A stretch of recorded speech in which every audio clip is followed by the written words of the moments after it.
स्टेजच्या पाठीमागचे जे आहेत त्यांनी असताना गडबड करायची नाहीये.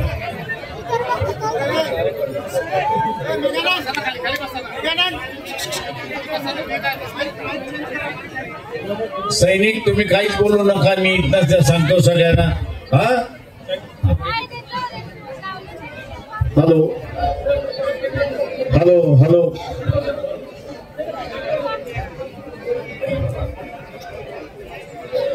खाली बसा, खाली बसा तुम्ही. आदरणीय वंदनीय व्यासपीठावरती उपस्थित सर्वच मंत्रीजी, या कार्यक्रमाचे असणारे इतर सगळे संयोजक आयोजक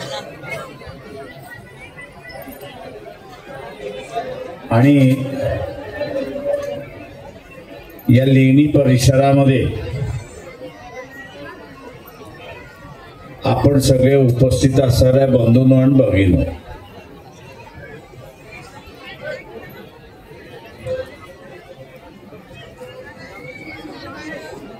ज्याला समाज व्यवस्थेमध्ये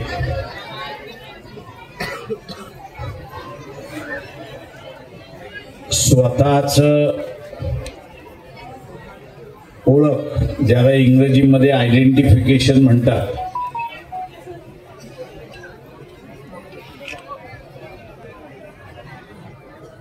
हे आपण आज ह्या लेण्याच्या ठिकाणी येऊन दाखवून दिलेलं आहे. परंतु उपस्थिती ही जशी महत्वाची आहे तशीच या लेण्यांच्या पाठीमागचा असणारा जो विचार आहे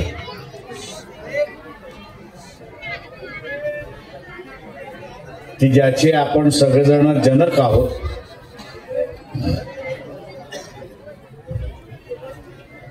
त्याचा पुरस्कार करणं,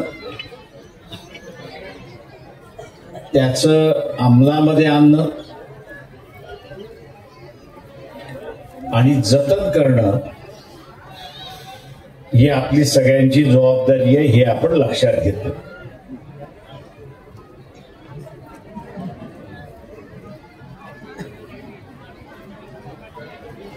हा जो वेगळेपणा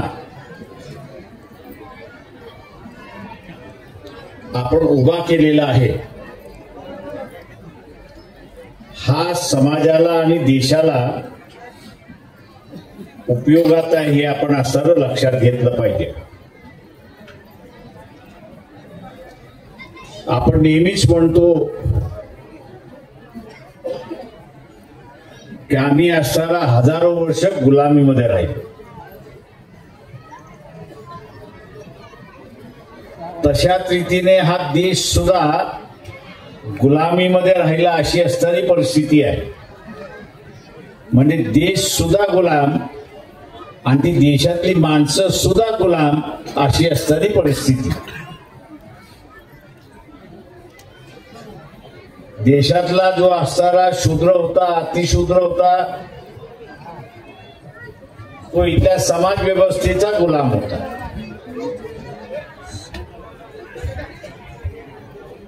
पण या समाज व्यवस्थेमधला जो इतरांना गुलाम करत होता तो इतरांचा गुलाम होता, हे आपण लक्षात घ्या. तो कधी इंग्रजांचा गुलाम राहिला, तो कधी मोगलांचा गुलाम राहिला, तो कधी मंगोलियाचा गुलाम राहिला. स्वातंत्र्य कधीच त्याला मिळालं नाही, तो गुलामीमध्येच राहिला. आता या गुलामीतून मुक्तता ज्याला आपण म्हणतो ते मिळालेलं आहे. परंतु ते मिळालं जरी असलं तरी या देशामधली काही विचारसरणी जी आहे, काही विचारसरणी ही या स्वातंत्र्याला महत्व देण्यापेक्षा ते सनातन विचाराला महत्व देतात अशी असणारी परिस्थिती आहे.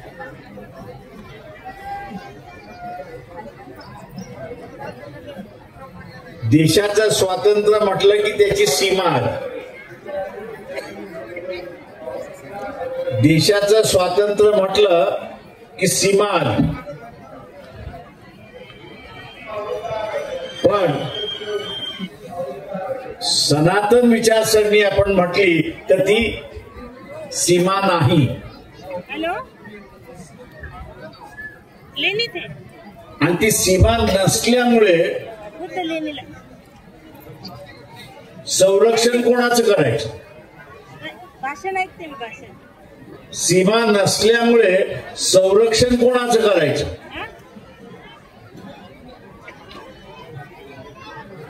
हा इथला सगळ्यात मोठा प्रश्न आहे, हे आपण लक्षात घ्या. मी जे म्हणालो की आपला असणारा एक वेगळेपण आहे, ती वेगळेपण विचाराने दाखवावं लागतं, आचाराने दाखवावं लागतं आणि ते मांडणीमध्ये दाखवावं.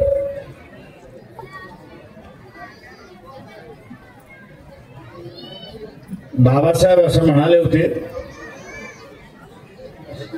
की यापुढचा काळ हा तलवारीचा राहणार नाही,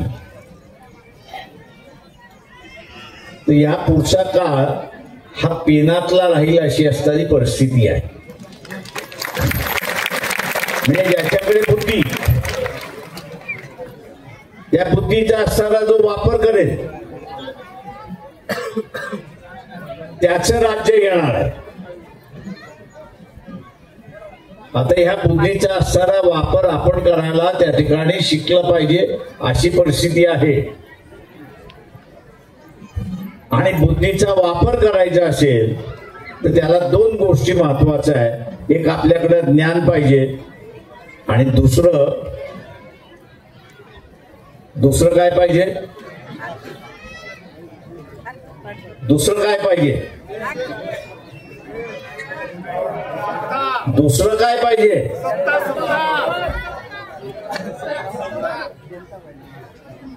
हिम्मत पाहिजे.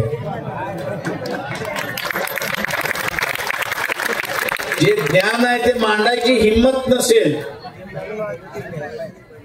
जे ज्ञान आहे ते मांडायची हिम्मत नसेल तर त्या ज्ञानाचा उपयोग काय?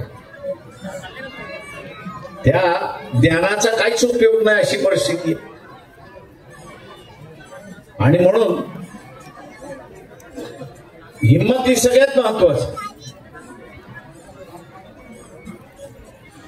हिम्मत ही सगळ्यात महत्वाची. ती हिम्मत आली तर सत्ता आली. ती हिम्मत आली तर ती सत्ता आली. आणि सत्ता आली की मग समाज व्यवस्थेमध्ये काय पेरायचं, समाज व्यवस्थेमध्ये काय पेरायचं हे आपण त्या ठिकाणी ठरवू शकतो अशी असणारी परिस्थिती.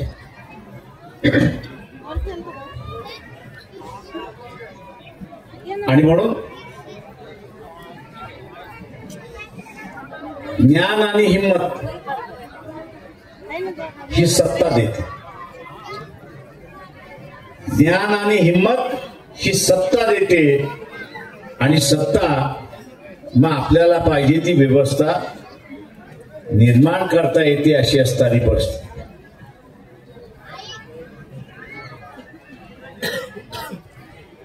आणि म्हणून एक वैशिष्ट्य आपण बाबासाहेबांचं बघितलं. सत्ता कधीच नव्हती, सत्ता कधीच नव्हती, पण अफाट बुद्धिमत्तेच्या जोरावर, अफाट बुद्धिमत्तेच्या जोरावरती या देशाचा अजेंडा काय असला पाहिजे, अफाट बुद्धिमत्तेच्या जोरावरती या देशाचा अजेंडा काय असला पाहिजे हा त्यांनी लिहिला. आणि त्यांच्या कालावधीमध्ये तो अवतीभोवती त्या ठिकाणी फिरत राहिला. तो अवतीभोवती फिरत राहिला आणि तो अवतीभोवती फिरत राहिल्यामुळे समाज व्यवस्थेला स्वतःला बदलावं लागलं. ही परिस्थिती आहे, हे आपण लक्षात घ्या. आज आपल्यावरती सुद्धा तीच जबाबदारी आहे. आज या ठिकाणी लिहिण्याला येऊन आपण काय दाखवून दिलं? आज आपण असं लिहिण्याच्या ठिकाणी उपस्थित आहोत, आपण काय दाखवून दिलं?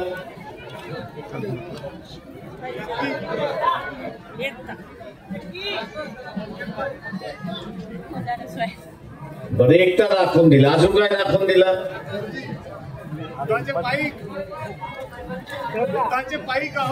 आम्ही बुद्धाचे पाईक. आता आम्ही बुद्धाचे पाईक आहोत, तसं बुद्धाच्या विचाराचे पाईक आहोत हे दाखवणं गरजेचं आहे.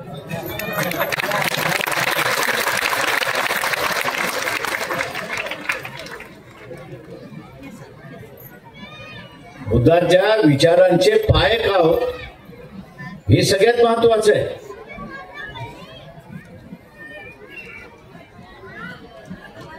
आणि हे सगळ्यात महत्वाचं असेल तर बुद्धाने पहिल्यांदा काय शिकवलं? बुद्धाने पहिल्यांदा काय शिकवलं? बुद्धाने पहिल्यांदा काय शिकवलं?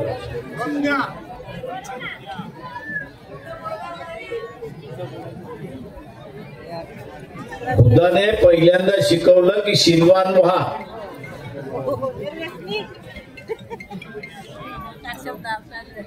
बुद्धाने पहिल्यांदा शिकवलं की शीलवान व्हा.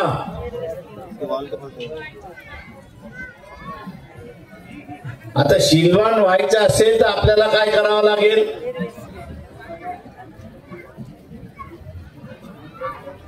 शीलवान व्हायचं असेल तर आपल्याला काय करावं लागेल?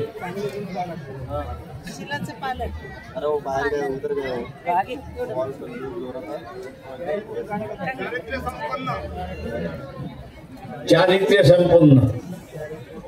आता चारित्र्य संपन्न आज्ञा आहे. मी चारित्र्य संपन्न आहे हे कशावरनं दिसतं?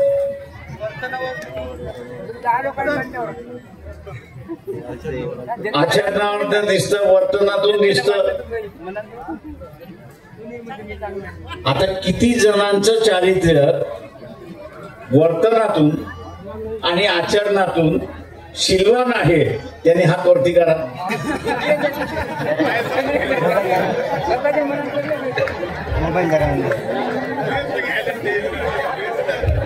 मला माहितीये कोणी हात वरती करणार नाही.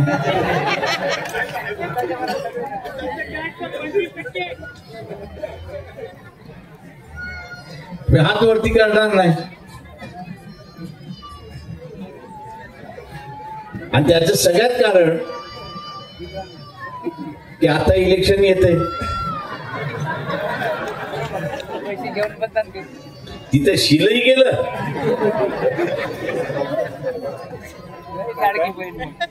आणि गाढवही गेलं.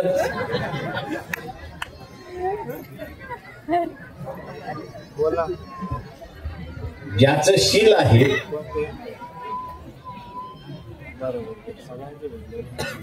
त्यालाच व्यवस्थेमध्ये मान असतो, सन्मान असतो, हे आपण लक्षात घ्या.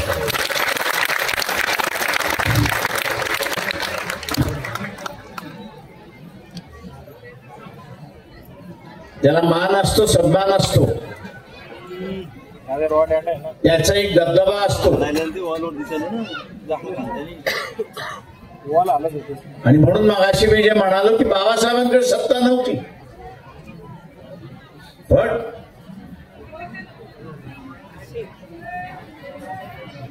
जो अनुयायी होता त्यावेळेस, बाळासाहेबांबरोबर जो अनुयायी होता तो बुद्धिमान होता आणि तो शीलवान होता. तो बुद्धिमान होता आणि शीलवान होता.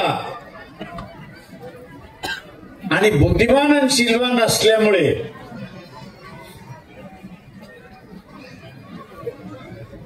तो जे म्हणत होता ते व्यवस्थेला ऐकावं लागत होतं, हे आपण लक्षात घ्या.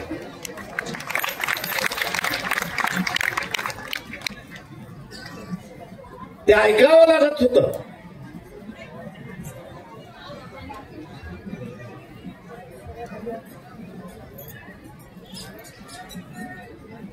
आणि याच कारण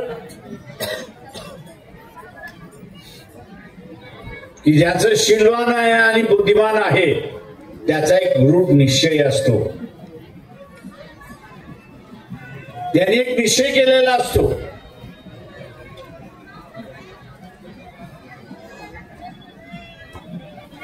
आणि त्या निश्चयाच्या बरोबर म्हणा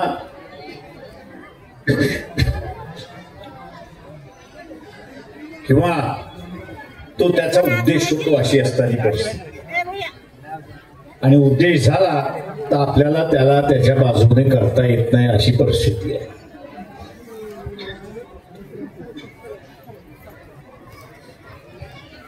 आणि म्हणून तो एक कमिटेड सोल्जर ज्याला म्हणतो, तो एक कमिटेड सोल्जर होतो अशी परिस्थिती आहे.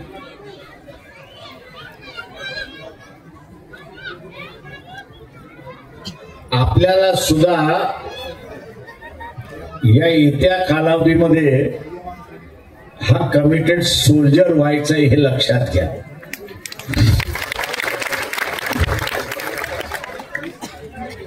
बंतीजीने आपल्याला असणारा या 25 एकरच्या लढा किती चाललाय हे आपल्याला सांगितलं.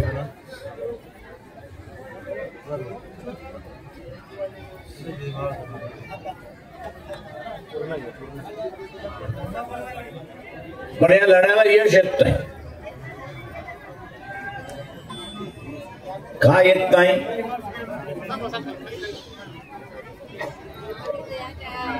तर त्याला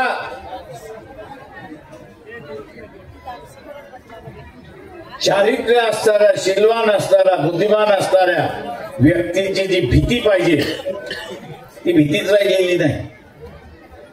का भीती राहिलेली नाही?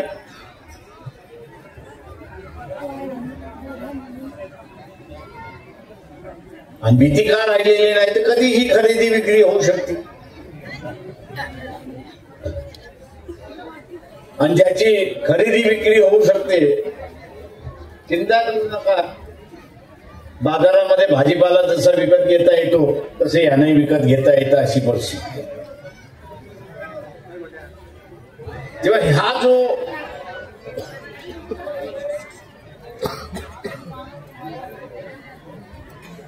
ठपका ज्याला आपण म्हणू, हा आपण धुवून काढला पाहिजे. हा आपण आता धुवून काढला. आणि तो धुवून काढायचा असेल तर मी कुठल्याही प्रबोधनाला बळी पडणार नाही. हे जगाला आश्वासन देण्याची गरज नाही. हे जगाला आश्वासन देण्याची गरज नाही, तर स्वतःलाच आश्वासन दिलं पाहिजे की मी जी काही प्रबोधन आली त्याला मी अजिबात बळी पडणार नाही. मी एक शीलवान, चारित्र्यवान माझं आयुष्य जगणार आहे हे आपण त्या ठिकाणी ठरवलं पाहिजे. मित्रो, संधी या वारंवार येत नाही.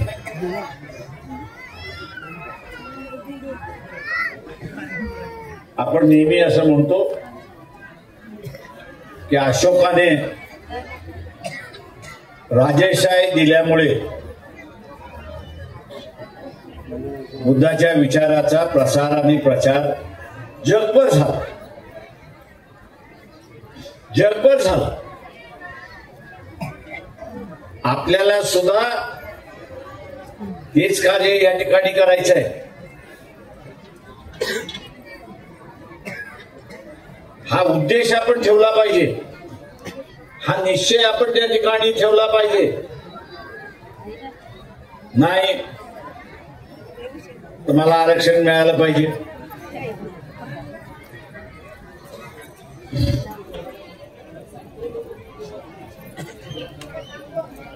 नाही तर मला तंबाखूच केलं पाहिजे.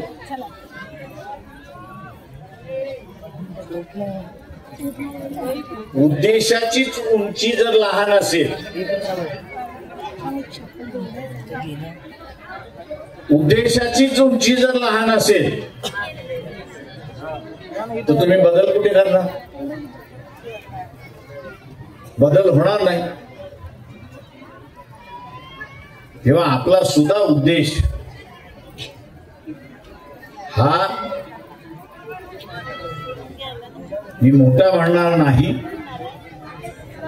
परंतु काळानुसार असला पाहिजे अशी असणारी परिस्थिती. आजची असणारी परिस्थिती आपण असताना पाहिली तर ती पूर्णपणे फुलेशाहू आंबेडकरवाद्यांच्या बाजूने अशी असणारी परिस्थिती आहे. पण मी मानसिक दृष्टिकोनातून हारलोय, मी मानसिक दृष्टिकोनातून कमकुवत झालेलो आहे. आणि मानसिक दृष्टिकोनातून कमकुवत झाल्यामुळे मला जे दिसलं पाहिजे, जाणवलं पाहिजे, कळलं पाहिजे ते अजिबात कळत नाही अशी असणारी परिस्थिती आहे. माझी विचार करण्याचीच पद्धत, माझी विचार करण्याचीच पद्धत ही नकारात्मक असेल, ही नकारात्मक असेल तर मला अख्खं जग नकारात्मक दिसतं अशी असणारी परिस्थिती. माझा बघण्याचा दृष्टिकोन हा सकारात्मक असेल, हा सकारात्मक असेल तर मला असणारा परिस्थिती सुद्धा सकारात्मक आणि माझ्या बाजूने कशी आहे ही मला दिसायला सुरुवात होते. आणि म्हणून काही जण आता या भाषणातून गेल्यानंतर आम्हाला कळलंच नाही, आम्हाला कळलंच नाही, मला कळलं नाही असं तो म्हणणार नाही, आम्हाला कळलं नाही. आणि आम्हाला कळलं नाही याचं कारण का तर तो संकुचित विचाराचा आहे, तो पूर्णपणे संकुचित विचाराचा आहे. आणि संकुचित विचाराचा असल्यामुळे त्याला सकारात्मक दिसणार नाही, त्याला सकारात्मक त्या ठिकाणी दिसणार नाही अशी असणारी परिस्थिती आहे. आणि म्हणून मित्रो, आत्ताचा असणारा हा कालखंड जो आहे तो बुद्धिमत्तेचा कालखंड आहे. तुम्हाला स्वतःची बाजू मांडता आली पाहिजे,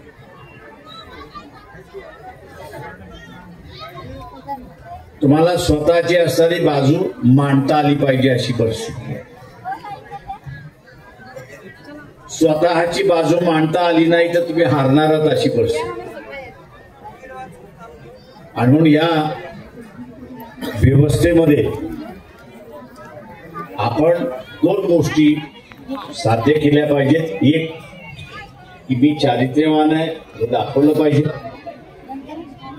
मी मला कोणी खरेदी करू शकत नाही हे त्या ठिकाणी मी दाखवलं पाहिजे. बोल ना. तुम्ही याच औरंगाबाद शहरामध्ये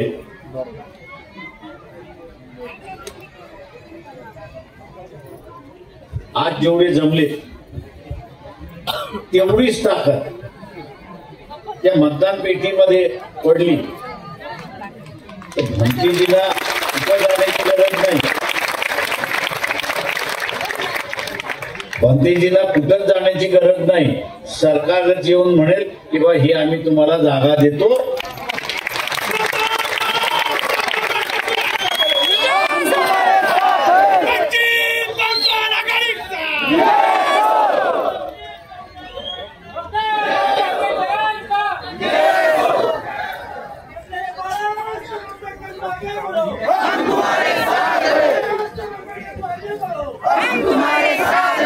म्हणून मी म्हणालो काही वेळेस मी कोण आहे हे आपण विसरतोच. तेव्हा मी कोण आहे हे स्वतःसाठी आपल्याला सिद्ध करायचं आहे. आणि हे स्वतःसाठी सिद्ध करायचं असल्यामुळे मी आपल्याला सरळ आवाहन करणार आहे, विनंती करणार आहे. महानगरपालिकेमध्ये तुमचं डोकं बाजूला काढून ठेवा. त्याला अजिबात चालू देऊ नका. त्याच्यामध्ये चालवायला गेला मग त्याला दारू चालवेल, त्याला महात्मा गांधी चालवेल, त्याला परिस्थिती चालवेल, त्याला पोरीला नोकरी देतो म्हणून चालेल. काळजी करू नको, इलेक्शन होऊन जाऊ दे, तुझ्या पोराला नोकरी लागली म्हणून डोकं बाजूला काढून ठेवा. चालूच देऊ नका यावेळेस. यावेळेस एकच उद्देश की शासनाकडून ही जागा आपल्याला मिळाली पाहिजे.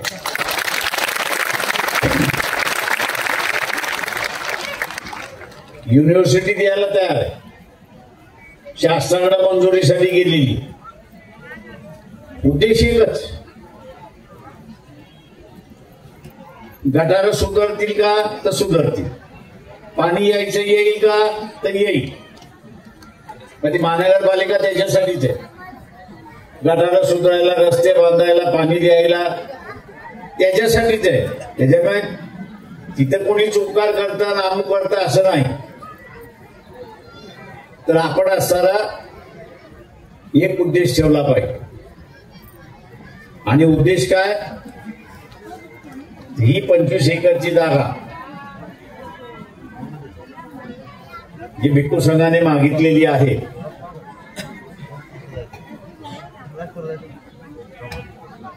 ती आम्ही मिळवणारच, हा आपला ठाम निश्चय असला पाहिजे.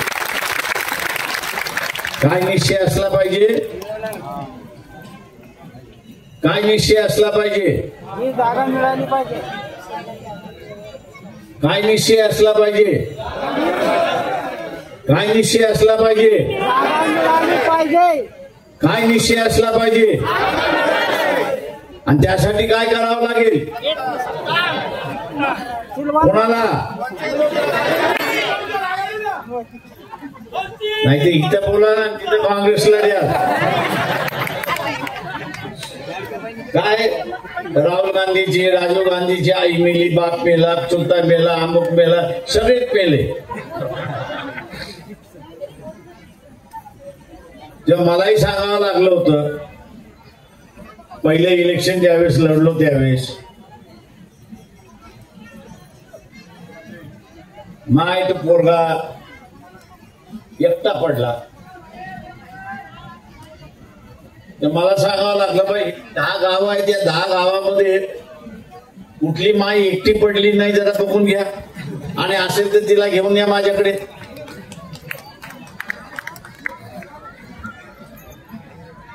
तेव्हा कुठं लोकांच्या डोक्यामध्ये टाळक्यातलं ट्यूबलाईट पेटली की कोणाने कोणाच्या घरामध्ये कोण नाही कोणतरी दगावलेला आहे.